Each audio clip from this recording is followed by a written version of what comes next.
18वीं लोकसभा का पहला सत्र अब से करीब 41 घंटे बाद शुरू होने वाला है और संसद के इस विशेष सत्र की नई पिक्चर कैसी रहने वाली है, इसका ट्रेलर आपको टीवी 9 भारतवर्ष की आज की बहस में दिख जाएगा। हमारे साथ आज की अड़ी में दो बेहद खास मेहमान जुड़ने वाले हैं, उनसे आपका परिचय कराएं। उससे पहले जरा देखिए कैसे 18वीं लोकसभा के पहले सत्र में पूरे 10 साल बाद 3 बड़ी तस्वीर पहली बार आपको नजर आने वाली है।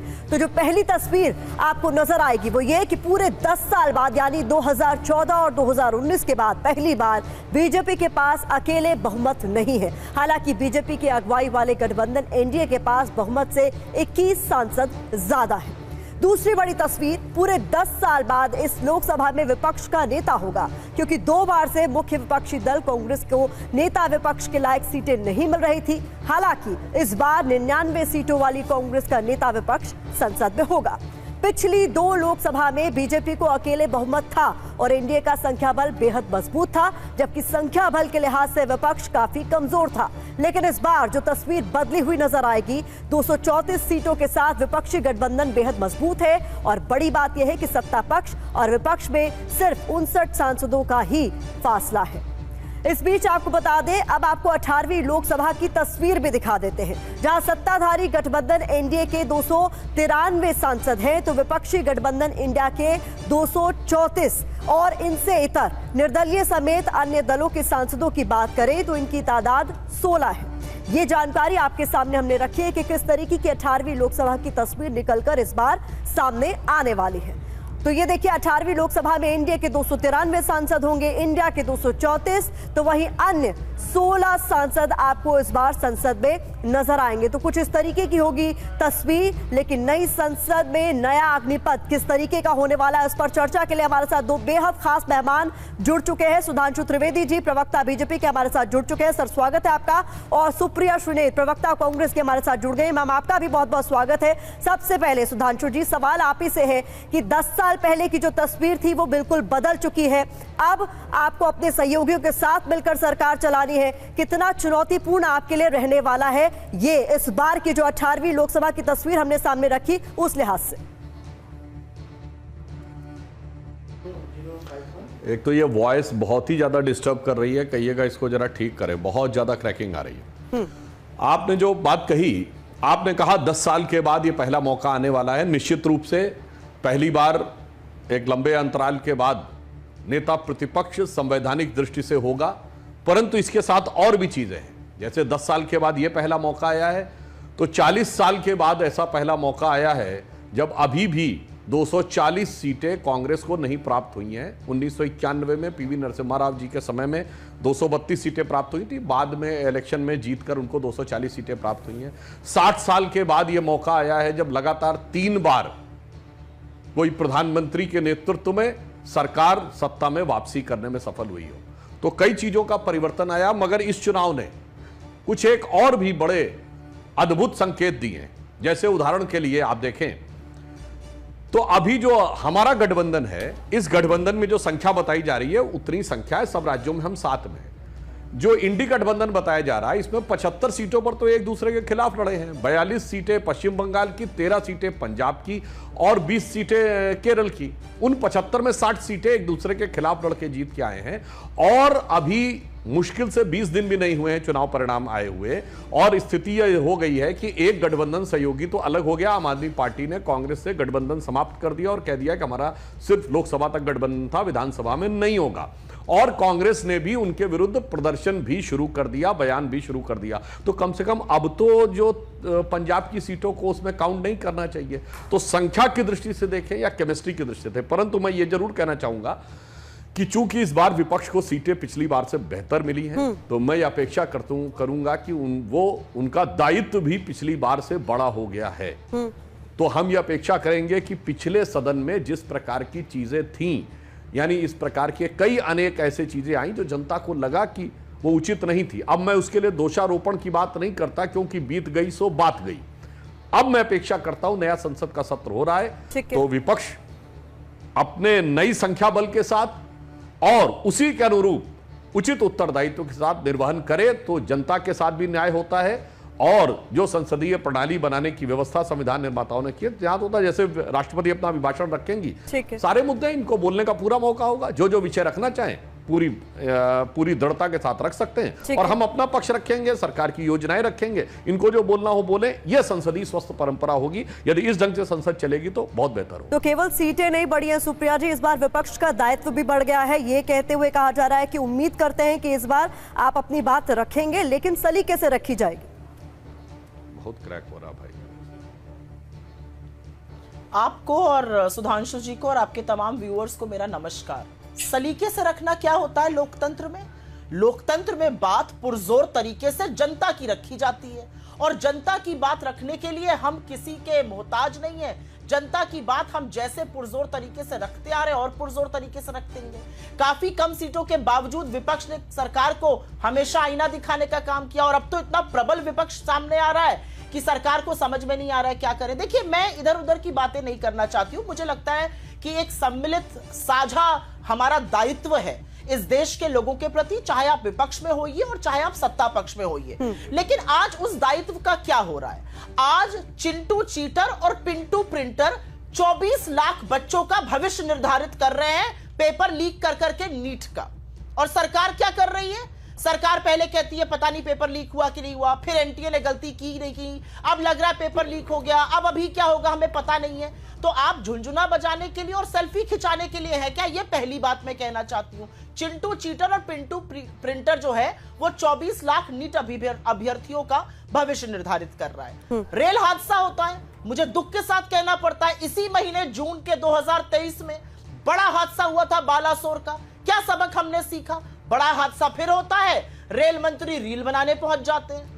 कश्मीर और जम्मू में अभी भी आतंकी हमले हो रहे हैं, प्रधानमंत्री के मुंह से एक शब्द नहीं निकलता है। सारी बातें छोड़ दीजिए, इस देश के लोगों पर जो महंगाई का प्रहार है वो अनवरत चलता जा रहा है। सरकार जैसे ही बनी, जैसे ही चुनाव खत्म हुआ, तुरंत टोल टैक्स बढ़ा दिया गया, तुरंत आटे का दाल बढ़ा दिया गया, तुरंत दाल का दाम बढ़ा दिया गया, आज सीएनजी बढ़ गया, दूध का दाम बढ़ गया। अरे भाई, कितना रेतिएगा लोगों को अपने महंगाई के प्रहार से। और हमारी बहुत चिंता की जा रही है, और ये मैं अंतिम बात कह के खत्म करती हूँ अपनी बात। हमारी बहुत चिंता है, हमारी चिंता है। हमको इंडी गठबंधन कह कर आप हमें उस पर ले आए कि हमने आपकी 63 सीटें खा ली। आपको अपने बल पर 400 पार का नारा लगाने वाले 272 नहीं पहुंच पाए। छोड़िए इन बातों को, एनडी गठबंधन की असलियत सुन लीजिए। आप तो बैसाखी पर आ गए और बैसाखियां बवाल मचा रही हैं। जेडीयू कह रहा अग्निवीर हटाओ, कास्ट सेंसस कराओ। इधर टीडीपी कह रहा है डंके की चोट पर 4% आरक्षण देंगे मुसलमानों को। कहेंगे मोदी जी अब बुलाकर मुजरा मत कीजिए, इन्हीं शब्दों का प्रयोग आपने किया था। और आपकी आंतरिक कलें उत्तर प्रदेश से आती हूं, पश्चिम से लेकर पूर्वांचल तक समीक्षा बैठकों में लातम घूसा चल रहा है, जूता पैजार हो रहा है। यहाँ पर बलियान जी और सोम जी के बीच में क्या हो रहा है, किससे क्या छिपा है? आरएसएस आपको आईना दिखा रही है।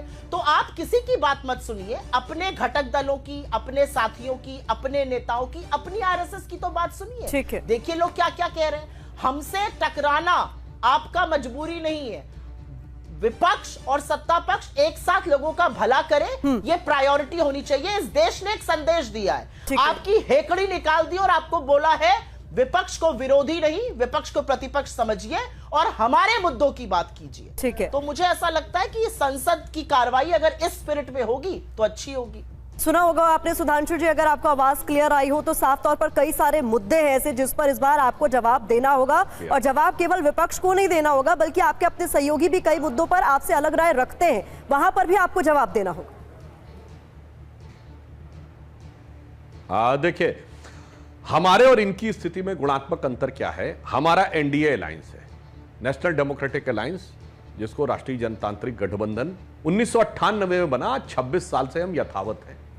इनका अलायंस था एक यूपीए जो 2004 में बना, जब मनमोहन सिंह जी की पहली सरकार बनी, और 3 साल पहले वो गायब हो गया। वो पता नहीं कहां हो गया। अब यूपीए का कोई नाम नहीं लेता, वो तुरोहित हो गया, उसका अंतिम संस्कार हो गया, क्या हो गया पता नहीं, ये तो कांग्रेस के लोग बेहतर बता सकते हैं। मगर जो इंडिया अलायंस बना था, अभी जिसे कहावत होती ना, जुम्मे जुम्मे 4 दिन, तो जुम्मे जुम्मे 4 जुम्मे छोड़िए 2 जुम्मे गुजरे हैं और एक घटक दल अलग हो गया।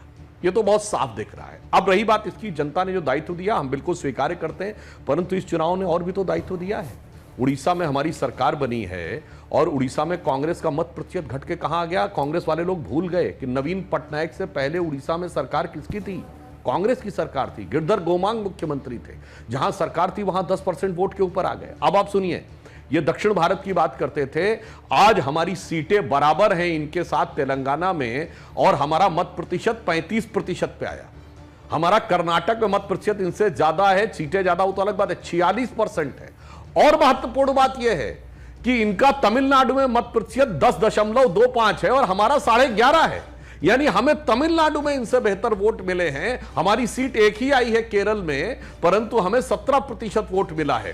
पूर्वोत्तर में हमारी लगातार 2-3 राज्यों में फिर सरकार, अरुणाचल, असम और त्रिपुरा में फिर सरकार आई, तो बदलाव आया है। ठीक है, कुछ राज्यों में हमारी स्थिति उचित नहीं रही है, तो उसके अनुसार हम देखेंगे, परंतु इसका यह भी टेक अवे है कांग्रेस का, कई राज्यों में इनकी 0 सीटें भी आई हैं।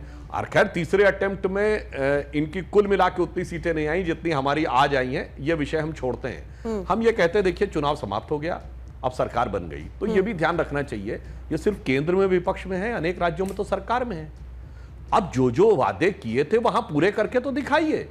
आप लोगों ने कहा था 5 तारीख के बाद 8,500 रुपए खटाखट आएंगे, तो आपको कहना चाहिए जहां हमारी सरकार है वहां खटाखट शुरू हो जाएंगे। चलो 8,500 नहीं दे सकते, राज्य सरकारें 6,000 ही देना शुरू कर दो खटाखट, वो नहीं करेंगे। अब चलिए, जो राज्य सरकार के हाथ में था, इन्होंने कहा था डीजल पेट्रोल के दाम कम कर देंगे, कर्नाटक में खटाक से बढ़ा दिए, पहले हिमाचल में भी बढ़ा दिए थे। अब सुनिए, कर्नाटक में पानी का प्राइस भी बढ़ा दिया। और तो और अभी इन्होंने कहा, तो याद करिए चुनाव के दौरान राहुल जी ने बहुत तेवर में कहा था, देखो भैया हमने तो कह दिया था बिहार में कि जातिगत जनगणना तो करानी पड़ेगी, यद्यपि वो जातिगत सर्वे था। तो पहले तो तेजस्वी जी से ये कहलवा दें कि उन्होंने राहुल गांधी के कहने पे करवाई थी। चलिए, राहुल जी ने इतना तेवर दिखाया था, तो अब चुनाव समाप्त हो गए, जिन राज्यों में आपकी सरकार है जातिगत सर्वे कराइए ना, हिमाचल में करवा दीजिए, ठीक है, आप तेलंगाना में करवा दीजिए, और कर्नाटक में तो किया हुआ रखा है, कम से कम उसे ओपन ही कर दीजिए। तो बस समस्या क्या है कि 60 साल सत्ता में रहे तब नहीं किया, 2004 से 14 नहीं किया, इस समय राज्यों में वहां नहीं कर रहे हैं, मगर फिर भी कह रहे हैं कि हम आते तो करवा देते। इसीलिए विश्वसनीयता का संकट एक उत्पन्न हुआ है और कांग्रेस को इस चुनौती को समझना। ठीक है, सुप्रिया जी से मैं जवाब ले लेती हूँ। सुप्रिया जी, यहाँ पर सुधांशु जी कह रहे हैं कि न्याय पत्र के कौन से वादे आपने पूरे कर दिए, अगर हम राज्यों की बात कर ले वहीं पूरे कर लेते आप। प्रतिमा जी, वही है ना, प्रतीक्षम किम प्रमाणम। बहुत अच्छा लगा इन्होंने ये सवाल पूछा। हमारी तेलंगाना की सरकार ने आज किसानों का 2 लाख रुपए जिस किसान के ऊपर कर्जा था वो माफ किया है, और मुझे फक्र है कि मेरी पार्टी जो कहती है, राहुल गांधी जो कहते हैं वो कर दिखाते हैं। महिलाओं के लिए फ्री बस सेवा करी है, महिलाओं के खाते में पैसा डालने का काम किया है हमारी सरकार ने। मुझे खुशी है इस बात की कि आज मैं आपके साथ शो कर रही हूं, और हमारी सरकार ने आज ही किसानों का कर्जा माफ किया। आपकी तरह पूंजीपतियों का 16 लाख करोड़ माफ करके जी हजूरी नहीं करी है। यहां पर कुछ बातें बोली गई और मुझे लगता है कि उन बातों का मैं जवाब दे दूं, और फिर मैं जरूर राज्य सरकारों पर आऊंगी। सरकार आपकी बनी है और मैनिफेस्टो के वादे हम पूरे कर लें। अरे राजस्थान में तो आपको थक हार के 500 में सिलेंडर देना पड़ा क्योंकि गहलोत जी दे रहे थे। सारे देश में दिलवा दीजिए ना, सरकार बनी है, थोड़ी खुशी मनाइए लोगों के साथ। नहीं करेंगे। जहां हमारी सरकार थी वहां पे 500 में मिल रहा था, अब वहां देना पड़ रहा है, बाकी जगह नहीं देंगे। छोड़िए उन बातों को। आज भी पेट्रोल और डीजल कर्नाटक में मध्य प्रदेश से, छत्तीसगढ़ से, हरियाणा जैसी जगहों से सस्ता है। पर मैं यहां पर कुछ बातें करना चाहती हूं और वो बातें कर लेनी जरूरी है। आपने अजय मिश्र टेनी को अपनी गोदी में बिठाए रखा। वो लखीमपुर नरसंहार के मुख्य अभियुक्त के पिता थे। आपने उसके खिलाफ एक्शन नहीं लिया। इस देश की जनता ने उनको हरा दिया। आपने मणिपुर जाना जरूरी नहीं समझा। देश की जनता ने आपको दोनों मणिपुर की सीटें हरा दी। यही नहीं, नागालैंड और मिजोरम में भी निस्तो नाबूद कर दिया। आप बहुत बबकते थे। सोनिया गांधी जी से भी आपने बहुत बदतमीजी करी पार्लियामेंट में। आपका वजूद ही था राहुल गांधी के खिलाफ जहर उगलना। अमेठी की जनता ने आपका पैकअप करा दिया। 1,64,000 वोट से हरा के स्मृति जी की बात कर रही हूं। और एक बहुत इंपॉर्टेंट बात यहां पर करना चाहती हूं, और एक हिंदू होने के नाते यह बात और करूंगी, क्योंकि प्रभु की लीला देखिए। जिस राम मंदिर के नाम पे आपने शंकराचार्यों के साथ दुर्व्यवहार किया, जिसके नाम पर आपने वैमनस्यता का माहौल फैलाया, जिसके नाम पर आपने इस देश की प्रथम आदिवासी महिला राष्ट्रपति को नहीं बुलाया, उस प्रभु राम ने क्या किया? आपको अयोध्या हराया, आपको चित्रकूट हराया, आपको सीतापुर हराया, आपको बस्ती हराया, आपको सुल्तानपुर हराया, प्रयागराज हराया, रामटेक हराया, नासिक हराया, कोपल हराया और रामेश्वरम हराया। ये सारी वो जगह है जो भगवान राम से कनेक्टेड है। 6 तो उत्तर प्रदेश में ही है। बड़ी बड़ी बातें कर रहे हैं उड़ीसा की। अरे उत्तर प्रदेश तो गढ़ माना जाता था, 80 में से 80 आने वाली थी, 36 पर पहुंच गए। और अब एक दूसरे के खिलाफ तलवारें, अमित शाह वर्सेस योगी, और वहां पे नंद कुमार गुर्जर, और वहां पे बालियान, और वहां पे सोम, और वहां पूर्वांचल में तो डीएमएसपी में ही जूतम पेजार हो रहा है समीक्षा बैठक में। तो मेरा मुंह इन सब चीजों पे ना खुलवाइए। मेरा अपना मानना है कि कांग्रेस ने कुछ वादे किए थे, चाहे वो कर्नाटका की सरकार हो, चाहे वो तेलंगाना की सरकार हो, और हमने वो वादे पूरे किए। हम जो कहते हैं हम वो करते हैं। लोगों को यह विश्वास है कि जब नीट की परीक्षा में 24 लाख बच्चों के भविष्य पर अनिश्चितता बनी है, प्रधानमंत्री के मुंह से एक शब्द नहीं निकला, एक शब्द नहीं निकला। लेकिन राहुल गांधी लोगों से मिले, उनको आश्वासन दिया, हम लड़ाई में आपके साथ हैं, बच्चों को ढांढस बंधाया कि कोई बात नहीं, आप मेहनत कीजिए, आपका भविष्य उज्जवल है। यही तो कहना है आज। इतना भी नहीं कह पा रहे प्रधानमंत्री। चिंटू चीटर, पिंटू प्रिंटर, ऐसे लोग ले लेकर पेपर बांट रहे हैं, पेपर निकले जा रहे हैं, पता ही नहीं चल रहा है। 7 साल में 70 पेपर लीक हुए हैं और 2 करोड़ अभ्यर्थियों के ऊपर इसका कुप्रभाव पड़ा है। इसकी जिम्मेदारी किसकी है? अरे भाई, पप्पा वॉर रुकवा देते हैं, पप्पा पेपर लीक क्यों नहीं रुकवा पा रहे हैं? देश यही तो जानना चाह रहा है। देश यही तो जानना चाह रहा है कि भाई वॉर रुकवा दी, इजराइल गाजा की रुकवा दी, यूक्रेन की पेपर लीक क्यों नहीं रुकवा पा रहे? पेपर लीक में धर्मेंद्र प्रधान कहते हैं पेपर लीक नहीं हुआ, गिरिराज सिंह कहते हैं पेपर लीक हुआ। अरे पहले आपसी सामंजस्य तो बिठाइए और बच्चों के भविष्य की चिंता तो कीजिए। आप तो अपनी आलीशान कोठियों में बैठे हुए हैं, बच्चे तिलमिलाती धूप में और बरसती बारिश में बाहर बैठे प्रदर्शन कर रहे हैं। तो इसका जवाबदेह कौन है? आप नीट की परीक्षा कैंसिल होती है, नेट की होती है, उसके बाद नेट सीएसआर की भी हो जाती है, तो हो क्या रहा है इस देश में? आइए सुधांशु जी से जवाब ले लेती हूँ मैं। सुधांशु जी से जवाब ही ले लेती हूँ। नीट एग्जाम पर विपक्ष को अगर बोलने का मौका आपने दिया है, उसकी वजह है शुरुआती रवैया। कहा जा रहा है कि सरकार का बहुत ढीला रहा है इस पूरे मसले पर। शुरुआत में तो यही कह दिया गया कि कोई घपला नहीं है, सब कुछ ठीक है, और उसके बाद अब जिस तरीके से नए नए खुलासे हो रहे हैं, उसी को लेकर आपसे सवाल पूछे जा रहे हैं। देखिए, मैं इनकी बात का क्रमवार रिवर्स उसमें उत्तर देता हूं। उन्होंने सबसे अंत में नीट का विषय उठाया, तो मैं बताना चाहता हूं इस विषय के ऊपर सरकार पूरी सतर्कता और संवेदनशीलता के साथ सक्रिय है और कठोरता के साथ कार्रवाई करेगी जो जो व्यक्ति पाया जाएगा। आज ही सरकार ने वो एक नया कानून भी बना दिया है, जो कि चुनाव से पहले ही बन गया था, परंतु चूंकि चुनाव आचार संहिता की वजह से वो लागू नहीं हो सकता था, उसको भी लागू कर दिया है। और आपको ध्यान हो, शिक्षा मंत्री जी ने भी बहुत स्पष्ट कहा है, किसी छात्र के भविष्य के साथ कोई खिलवाड़ नहीं किया जाएगा। हमने प्रीएम्प्टिव मेजर भी लिए हैं, यानी नेट की परीक्षा जिसमें जैसे ही ऐसी कुछ जानकारी आई कि कुछ संभावना हो सकती है, तो उसे पहले कैंसिल भी किया है। हमने वैसा कार्य नहीं किया कि राजस्थान में 18 पेपर लीक हुए और उसके बाद राहुल गांधी जी के मुंह से एक शब्द नहीं निकला। और तो और छोड़िए, वहां के मुख्यमंत्री का कैसा बयान था, वो एक बयान आपको याद हो, बड़ा फेमस हुआ था, जिसमें उन्होंने कहा था मुझे सब पता चल जाता, मैं ठीक कर दूंगा, मैं तो जादूगर हूं। यानी ये रिएक्शन था और ये कंपैशन था, ये संवेदना थी, ये प्रतिक्रिया थी। दूसरी तरफ हमारी देखिए, हम इस विषय के ऊपर पूरी तरीके से प्रतिबद्ध हैं और शिक्षा मंत्री ने कहा है किसी छात्र के भविष्य के साथ खिलवाड़ नहीं होने देंगे। दूसरा विषय उन्होंने उठाया कि तेलंगाना की सरकार ने और कर्नाटक ने किया, तो मुझे समझ में नहीं आ रहा है। कर्नाटक में वादा तो था कि हम पेट्रोल डीजल के दाम कम करेंगे, और बढ़ाना कैसे वादा पूरा करने के समकक्ष हो गया। वादा तो था कि हम पानी के दाम कम करेंगे, और वो बढ़ाना कैसे हो गया। दूसरा इन्होंने कहा तेलंगाना में 2 करोड़ का किसानों का कर्ज माफ किया है। 2014 में इनकी जब केंद्र में सरकार थी तो पूरे भारत भर का तो 70,000 करोड़ का माफ किया था। अब तेलंगाना में अगर 2 लाख करोड़ का किसानों में कर्जा था, तो समझिए इससे पहले टीआरएस की सरकार, उससे पहले कांग्रेस। सुधांशु जी वो क्लियर कर रही है, उन्होंने 2 लाख कहा था, 2 लाख ही कहा था। सुनने में दिक्कत है आपको? नहीं, आपने 2 लाख करोड़ का नहीं, 2 लाख कर्जा सर, 2 लाख 2 लाख कहा था। आपको 2 लाख नहीं दिया। अच्छा, मैंने समझा कि आपने कहा समस्या, मुझे नहीं पता।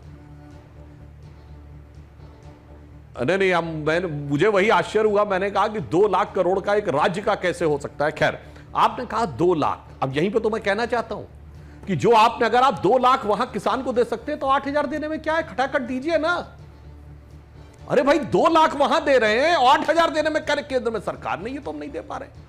तो मतलब बड़ा गजब का तर्क आप लोग देने का प्रयास करते हैं। इसीलिए मैंने कहा आप लोगों के साथ समस्या। अब आइए तीसरा विषय, जो आपने अयोध्या और वो विषय उठाया था। बिल्कुल हम ये बात मानते हैं, मगर आप याद करिए, हमारे लिए राम चुनाव जीतने और हारने के विषय नहीं थे।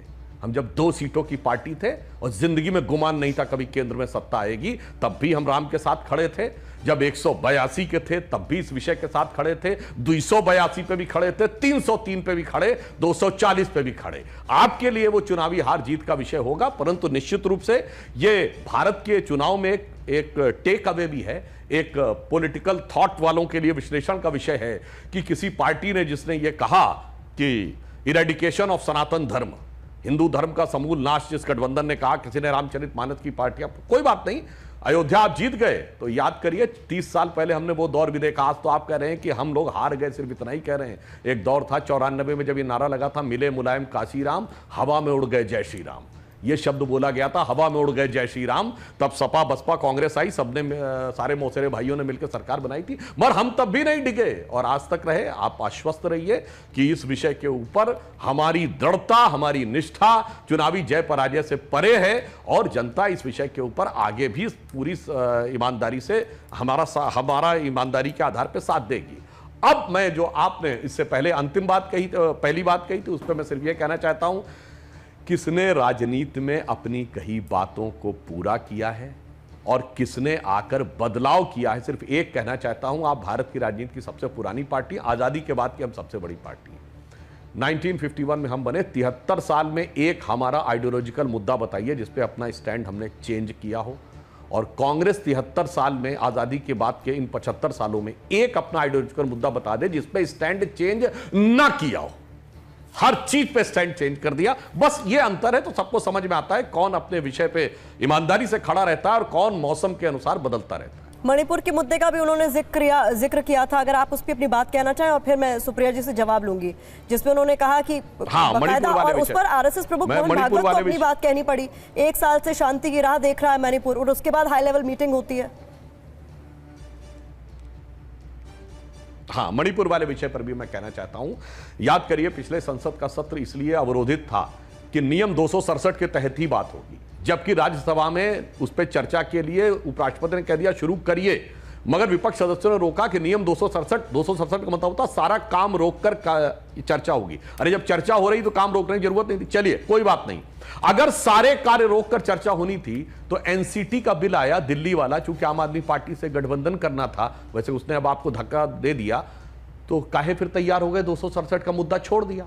अब आइए 267 में संबंधित मंत्री जवाब देता है, तो इन्होंने कहा नहीं जवाब प्रधानमंत्री से चाहिए। चलो ठीक है, प्रधानमंत्री नहीं, पहले वक्तव्य चाहिए, फिर बयान चाहिए, फिर जवाब चाहिए। अरे वक्तव्य होने के बाद डिस्कशन ही नहीं होता है।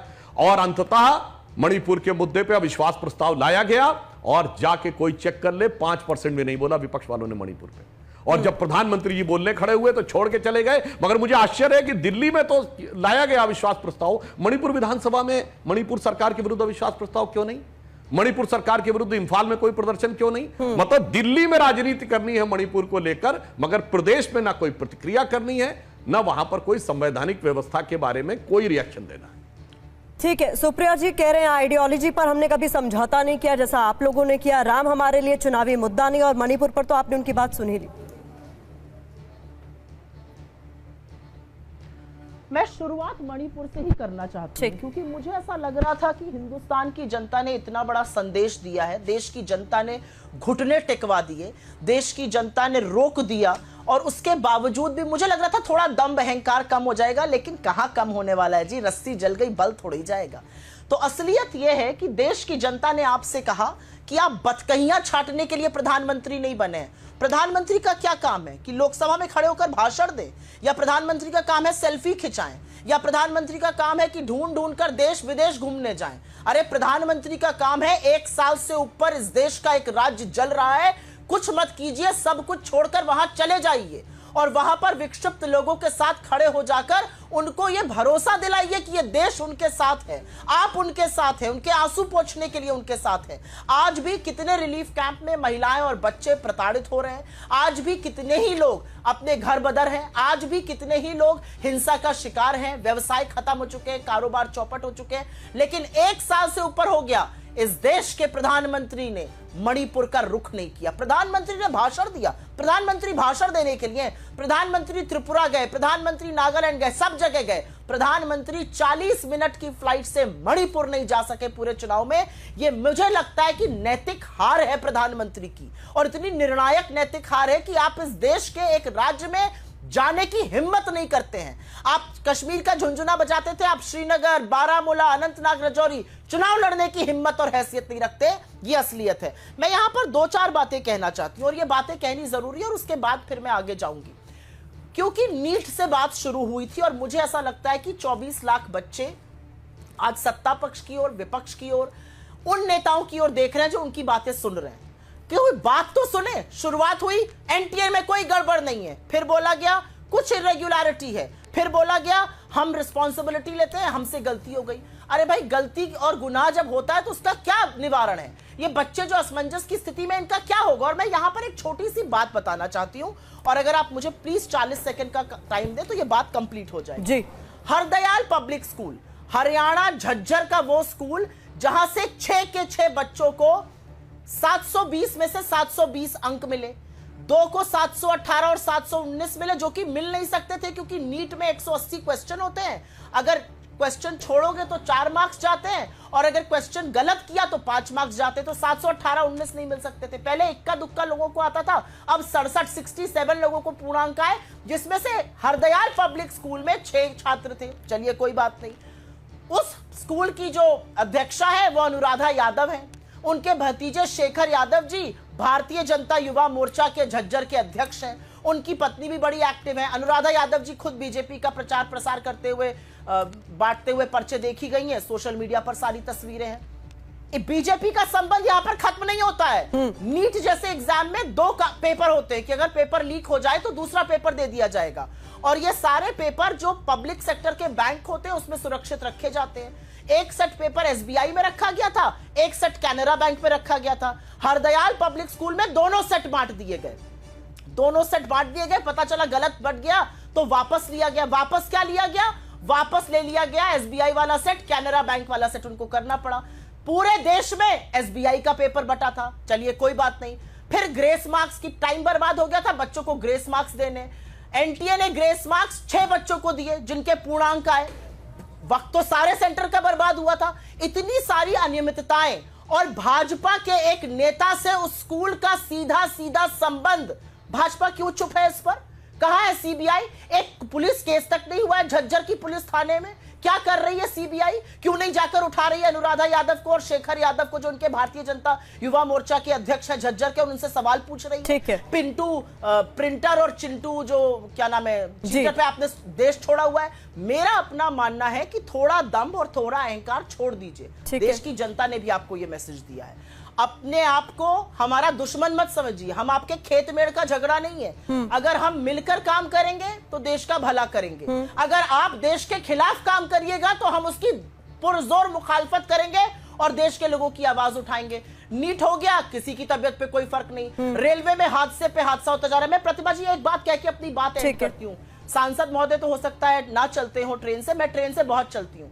आज की तारीख में ट्रेन में गाजर, मूली, भेड़ बकरी की तरह लोग भरे हुए हैं। चिलचिलाती गर्मी में टॉयलेट में बैठकर युवा इम्तिहान देने जाता है। किसकी जिम्मेदारी है?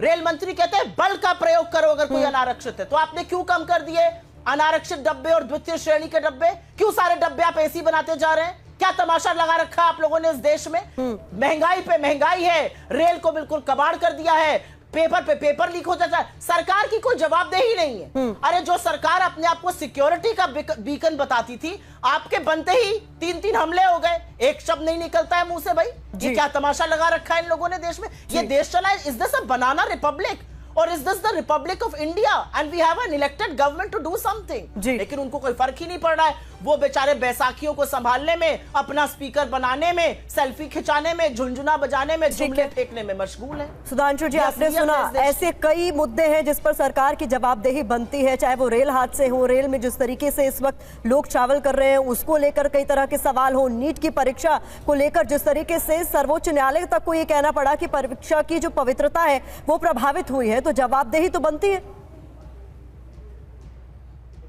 यही तो मैं कहना चाह रहा हूं।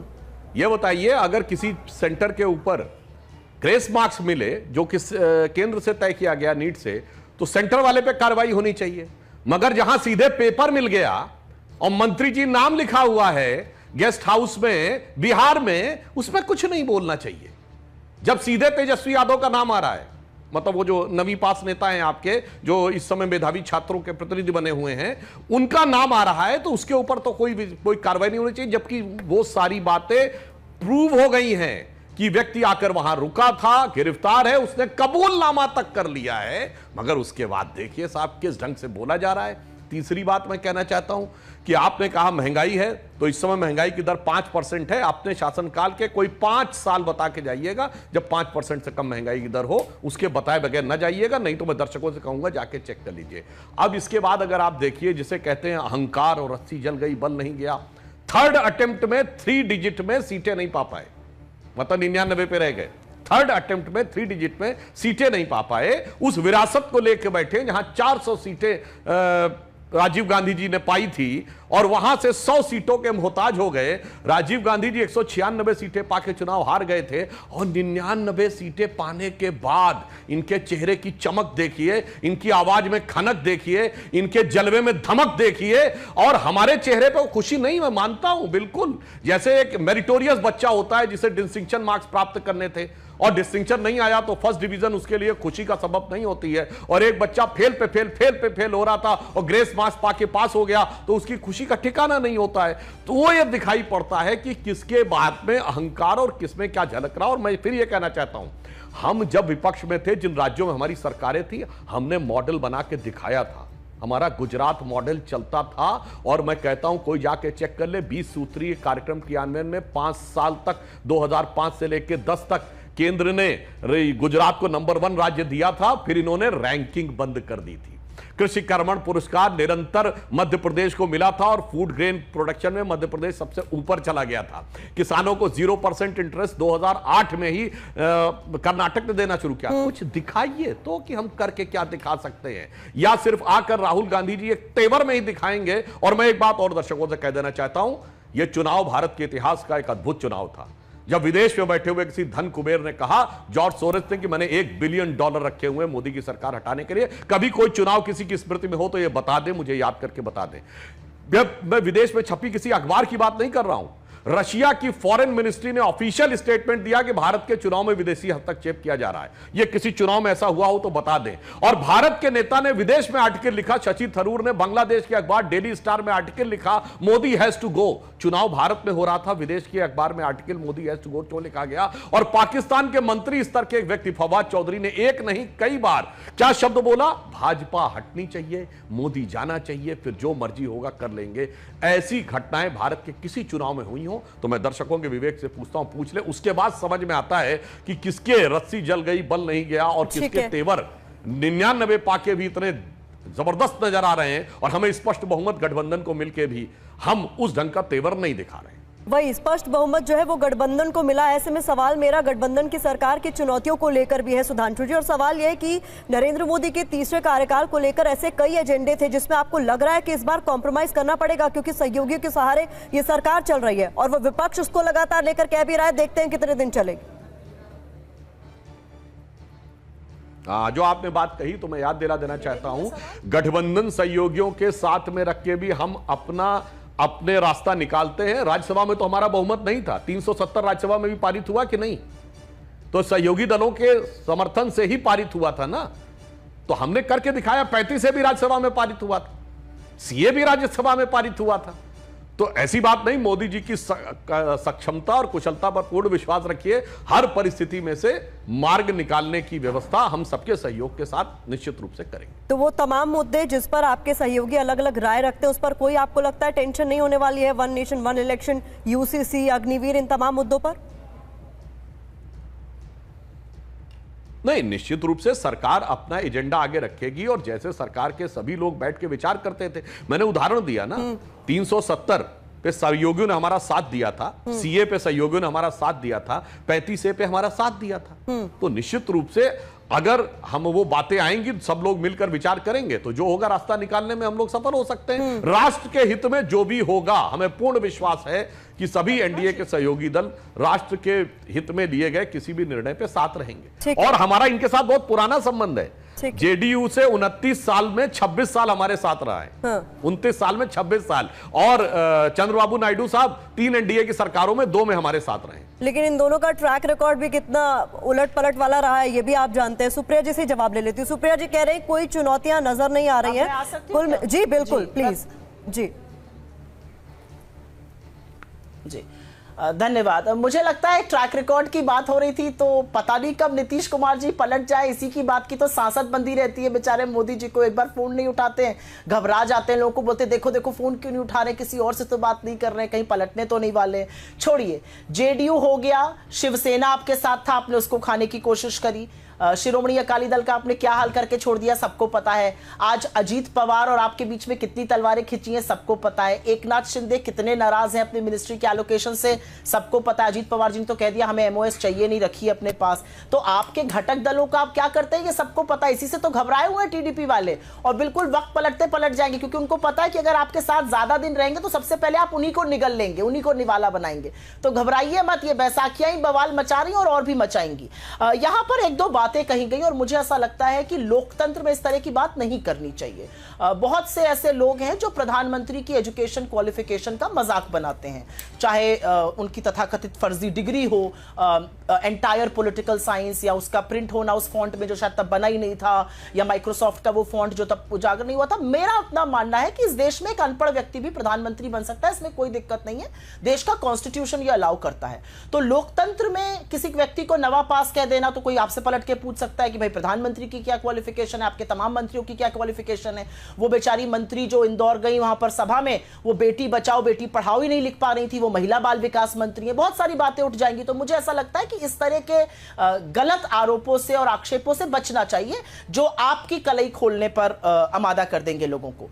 यहां पर 2-4 बातें और कहनी चाहिए, क्योंकि बात बिहार तक पहुंची गई। तो भाई बिहार में 3 दिन में 2 पुल स्वाहा हो गए। काहे ये पुल ताश के पत्तों की तरह ढहे जा रहे हैं। अटल सेतु बनाया था 18,000 करोड़ रुपए में आपने, प्रधानमंत्री जी जनवरी में उस पे रॉब से चले भी थे, खूब शूटिंग भी हुई थी। आपने इनकम टैक्स का रॉब दिखा दिखाकर, रेट दिखा दिखाकर, डर दिखा दिखाकर फिल्मी एक्ट्रेसेस को भी बुलाया था, उनसे भी वीडियो बनवाया था। अब उसमें दरार आ गई। लेकिन देखिए लोकतंत्र की ताकत, हमें सशक्त बनाया लोगों ने, हमने आवाज उठाई, आज उस सड़क का रिपेयर हो रहा है। 18,000 करोड़ का जो घोटाला इन लोगों ने किया था, भ्रष्टाचार, आज उस सड़क का रिपेयर हो रहा है। और यहां पर एक बात मैं कहना चाहती हूं, मैं नहीं लाना चाहती थी पाकिस्तान को, मुझे लगता है इंडिया की बात है, हम लोग आपस में बात करें, भारत की बात है, भारत के लोगों की बात है, हमारे देश के भविष्य की बात है, लेकिन ये बार बार पाकिस्तान को लाना चाहते हैं। भाई पाकिस्तान चाहे वो न्योते बिना न्योते मोदी जी लपके हुए चले गए हो बिरयानी खाने, या चाहे पठानकोट आईएसआई को बुला लिया हो, हम उन मामलों में नहीं जा रहे हैं। लेकिन एक शख्स है अब्दुल्ला मुर्तजा, लश्कर तैयबा का इंफॉर्मेशन सेक्रेटरी है, उसने ऑन रिकॉर्ड कहा था बीजेपी सत्ता में आनी चाहिए, हमारे लिए अच्छा है। क्यों कहा था? ऐसे दुर्दांत आतंकवादी ने बीजेपी को सत्ता में आने के लिए क्यों कहा था? आज सवाल फिर यह भी उठ जाएगा। तो मेरा अपना मानना है कि आपको जनता ने एक लेसन पढ़ाया है, आपको जनता ने बोला है हेकड़ी खत्म करो, ढंग से सरकार चलाओ, अगर गठबंधन से चला पाते हैं। वैसे तो मुझे नहीं लगता कि इसकी बहुत दीर्घायु होगी ये सरकार, क्योंकि मोदी जी का एक काम करने का तरीका है। मोदी जी सुबह उठते हैं, कहते हैं रात को 8 बजे नोटबंदी, मोदी जी तुगलकी फरमान, आज से लॉकडाउन, तुगलकी फरमान, लाखों मजदूर जो है वो पैदल चल देंगे, तुगलकी फरमान, हम ये खत्म कर देंगे, हम वो कर देंगे। अब वो तुगलकी फरमान हो नहीं पा रहे, तो जो 56 इंच की तथाकथित बलून था, जो एक गुब्बारा था, वो फुस पटाखा हो गया है, सारी हवा निकल गई है। अब हाँ जी करना पड़ेगा नीतीश जी के साथ, जी हाँ जी करना पड़ेगा चंद्रबाबू नायडू के साथ। मैं एक अंतिम सवाल पूछती हूं यहां पर, बहुत अच्छी बातें, कंसेंसस बनाने की बातें कर रहे हैं सुधांशु जी, अच्छी बात है, कंसेंसस बनना भी चाहिए, यही तो लोकतंत्र की ताकत है। पूरे चुनाव में मोदी जी ने बड़े अपशब्दों का प्रयोग किया, उन्होंने मंगलसूत्र की, भैंस की, अजीबोगरीब उल जलूल बातें करी, लोगों ने उसका सबक भी सिखाया। लेकिन उन्होंने एक ऐसे शब्द का प्रयोग किया जो आज तक किसी राजनेता ने नहीं किया था। उन्होंने शब्द का प्रयोग किया मुजरा। उन्होंने कहा कि जो वोट बैंक के आगे मुजरा करते हैं, अगर मैं उन्हीं की बात को आगे ले जाऊं, और वो झूठ बोल रहे थे मोदी जी लगातार झूठ बोलते हैं, लेकिन क्या मोदी जी अब चंद्रबाबू नायडू को कहेंगे तुम मुजरा क्यों कर रहे हो? इतनी हिम्मत है नरेंद्र मोदी में ये कहने की चंद्रबाबू नायडू को कि इस तरह का आरक्षण देके तुम मुजरा क्यों कर रहे हो? अरे चंद्रबाबू नायडू के जो बेटे हैं, जो विधानसभा के सदस्य, वो कह रहे पेगासस की जांच कराओ, आप मुजरा करने की बात कह रहे थे।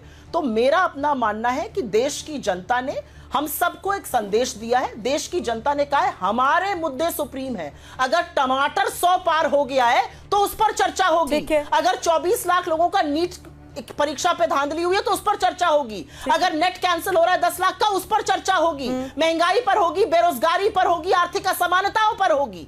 इधर उधर की फिजूल की बातें, गंदे आक्षेप, लोगों का चरित्र हनन करना। जल्दी से मैं जवाब ले लेती हूँ सुप्रिया जी, क्योंकि वक्त की कमी है। मैं जल्दी से जवाब ले लेती हूँ। देखिए, सहयोगियों को लेकर लगातार सुधांशु जी सवाल इसीलिए पूछा जा रहा है कि चंद्रबाबू नायडू जिस घोषणा पत्र के आधार पर जीत कर आए हैं वो मुस्लिम आरक्षण की बात करता है। हाँ, मैं आपको बताता हूं मुजरा क्या होता है। वोट जिहाद की बात मुजरा थोड़ी, वो तो हकीकत है। मुस्लिम should have first right over the national resources, वो तो हकीकत है। वोट जिहाद जैसा शब्द भारत के इतिहास में पहली बार प्रयोग किया गया और उसके बाद ये लोग देखिए किस निर्लज्जता के साथ। और मैं दूसरी बात कहना चाहता हूं, नवी पास की बात हमने क्यों कही। कोई भी व्यक्ति आकर कोई भी पद पे धारण कर सकता, भारत का संविधान देता है, पर नीट जैसे एग्जाम की टेक्निकलिटी के बारे में कमेंट करने वाले वो लोग जो 10वीं ना पास कर पाए हों, वो अगर कमेंट करें तो इतना तो माना जा सकता है कि उन्हें समझ नहीं होगी, वो केवल पूर्वाग्रह के आधार के ऊपर कर रहे हैं। केवल हमारा यह कहना था जिसको कि आप लोगों को समझना चाहिए था। और दूसरी बात मैं कहना चाहता हूं फिर एक बार, हवा निकल गई। हवा वो तो 292 पे तो हवा निकल गई है और 99 पे हवा भरी हुई है। और जो आपने कहा कि हमारे गठबंधन पे पूछ रहे हैं, आपका गठबंधन टूट चुका। आम आदमी पार्टी से टूट गया कि नहीं गठबंधन? अब कांग्रेस मटका फोड़ रैली कर रही है कि नहीं आम आदमी पार्टी के खिलाफ? बताइए। मतलब इनका तो हो गया, उसका जवाब नहीं है। और जहां एक दूसरे के खिलाफ लड़े हैं कि मतलब ममता बनर्जी के बारे में अधीर रंजन चौधरी जो लीडर ऑफ द अपोजिशन थे पिछली विधान लोकसभा में, वो कह रहे there is no democracy in Bengal. Mamata Banerjee की सरकार मर्डरर हो चुकी है और कह रहे हैं उसके बाद हमारा उनके साथ गठबंधन है। अद्भुत है साहब। अभी मैं बताना चाहता हूं कि जब वायनाड में यह तय हुआ कि प्रियंका जी लड़ेंगी तो बाकायदा ऑफिशियल बयान आया कि सीपीएम को, एनी राजा ने कहा कि सीपीएम से कोई कंसल्टेशन नहीं किया, मगर मुस्लिम लीग से बात किया, मगर हमारा गठबंधन है सीपीएम के साथ और हमारा बड़ा सामंजस्य है। भाई हमने तो बताया, हमने 3 सरकारें चलाई जिसमें कि चंद्रबाबू नायडू अटल जी के जमाने में पूरे समय सरकार में रहे और मोदी 1 में रहे, मोदी 2 में उनके सांसद ही नहीं थे। और जेडीयू 29 साल में 26 साल रहा। तो हमसे तो सवाल है, और जहां सीधे बोल रहे हैं, अलग हो चुके हैं, एक दूसरे के खिलाफ कह रहे हैं कि लोकतंत्र खत्म हो चुका है, जहां सारा बवाल है वहां कोई सवाल नहीं। देखिए सुधांशु जी, चूंकि सरकार में इस वक्त आप हैं तो चुनौती आप लोगों के लिए बड़ी रहने वाली है कि कैसे अलग अलग एजेंडे जो इस सरकार के थे उसे पूरा किया जाए सहयोगियों को साथ लेकर।